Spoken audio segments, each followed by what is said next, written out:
to find out what might be at play at the moment. And I'm joined by Dr. Nomusa Dlamini, the CSIR Principal Researcher for Agroprocessing and Food Safety. Dr. Dlamini, thank you so much for joining us. You listened to the MMC there, and she was saying that in one case they have picked up traces of organophosphate, I think it is, detected in one of the children, but they haven't obviously linked it to specifically whether it was the biscuits they consumed. Let's start there, though. What exactly is organophosphate? I understand it's found in fertilizers, but just take us through what it is. Okay, organophosphates are basically, chemicals that are used during production of plants. They can be fertilizers. They can also be used as pesticides or herbicides. So they are not supposed to be in food in any way. What happens if they are ingested? If they're ingested, ill health can result. Normally, they wouldn't cause sudden death, as is the case in this instance. Maybe there could be other substances, except if the levels were very high, because there are small children involved, it could have resulted in death. But right now, we cannot say for sure that the organophosphates are responsible, because they are found in plant foods generally, because they are used as part of fertilizer, part of pesticides, but the levels are supposed to be low by the time the food is consumed, or by the time food is made available to the consumers. So they would definitely cause problems. Yeah. So am I right that if, let's say, organophosphate is used as a fertilizer on, let's say, wheat, and then that's made into flour, and if that isn't properly washed, that could then lead to the flour being contaminated, and then that's baked into cookies? I mean, it sounds like quite a leap. Is that a plausible situation, or is it more likely perhaps that something spilled onto the flour while it was all being stored together? It could be, well, it's unlikely that the organophosphates used in fertilizer could filter into a processed food products. Normally what would happen is that during storage of the food products, maybe there could be some insecticide, pesticides that could have spilled on the food products, that's causing contamination in that particular maybe packet or batch of biscuits that could have been consumed.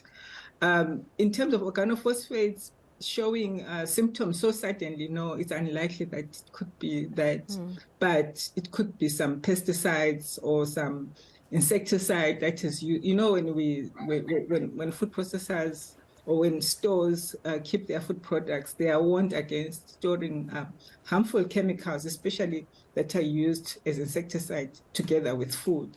But in some small shops, depending on experience of the person who's handling the food product, such contamination can occur even during shipping, during transportation of the food products. Contamination can occur at any time. But in terms of the fertilizer being used, it's remote, because otherwise a bigger group of people would have been affected. And also it would be interesting to see, to sample a sizable batch from those biscuits that are implicated, to see if there is any other substance that could be present. But organophosphates, I would expect them to be picked because they are used. But yeah, it's possible that anything could be possible now, because organophosphates are absolutely good product. Yeah. And as you say, it's early days. We're still trying to figure out what on earth has happened.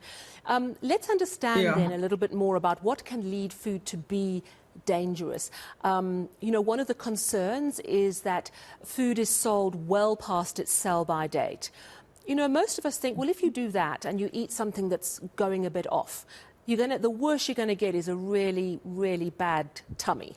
But it's not going to kill you. Yeah. I mean, can you really die from old food? It depends how old it is and whether you're susceptible. Old food that is past its expiry date, normally expiry dates are put to allow the storekeeper or the shop owner to determine when the food was processed, so as to guard against either development of flavors, which is what you would pick from food that is too old. In instances where the food is contaminated with bacteria, yes, it would cause an ugly stomach ache, and depending on our susceptibility, it would cause illnesses that can lead to hospitalization, death have occurred. But in most cases where the death is so sudden, like when you consume a food product within 30 minutes or within an hour, the person is deceased, then you would suspect a more powerful toxin more than just bacteria. Because bacteria, when they grow in food products, especially in expired food products, they produce toxins, and there are different types of toxins. Some of the bacteria actually found on our bodies, like a bacillus, they are found on our bodies. The staphylococcus is found on our bodies. It can contaminate food products. In weddings, you've heard of cases of where people consumed food products, nice cakes, salads, and suddenly you have a group of people just suddenly falling ill. That one would be like a mass contamination of a food product. But in cases where you get an isolated case of, food poisoning, then you are sure that it could be something that went into the product. But definitely, expired food is not a good idea to have. I mean, of course, we all remember 2018, I think it was at least 180 deaths, and that was because of listeriosis, which of course is a bacteria. You were talking about bacterial infections. That's when, infections, contamination can get deadly. Just a few weeks ago, in fact, there was some concern about listeriosis levels in some beef. That doesn't seem to be potentially at play here because in all the cases, these children were not eating any meat products. I do want to speak a little bit more about how we monitor food. Now, we know that there are inspections at factories and there are rules around food. But when we look at the more informal sector, when we look at someone who's running a spaza shop or a home industry or someone who's selling something at a taxi rank, how much control is there of the food that's produced and whose job is it to do that? Oh, yeah, it's informal trading of food is a little bit difficult to monitor, but it would be good to also, give people basic food safety training in terms of understanding the points of contamination. Like you mentioned, listeria. Listeria is present in raw meat. Actually, most raw meat will contain listeria, like your chickens, your raw milk, or even your raw beef. But cooking will definitely kill most of those bacteria. But if food is not properly handled, let's say you are handling cooked meat, and then you are also using the same knife to cut you're handling cooked meat, you're using the same knife that was used for raw meat, then you can get contamination. Sure. So in terms of, sorry, what I wanted to sort of understand is the sort of regulatory environment. How much control, monitoring, inspection is there around the informal food sector?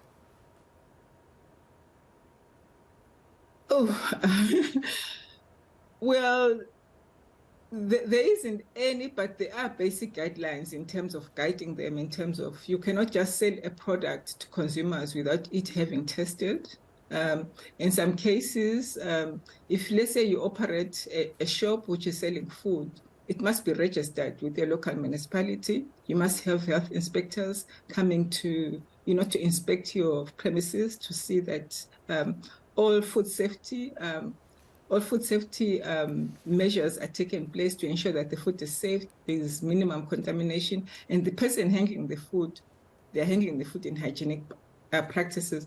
But in terms of real informal trading, let's say at bus ranks, for example, it can be quite difficult to monitor. I mean, consumers consume those foods at their own risk in most cases. Important information, and thank you so much for chatting to us this evening. That's Dr. Nomusa Dlamini. She's the CSIR Principal Researcher for Agroprocessing and Food Safety.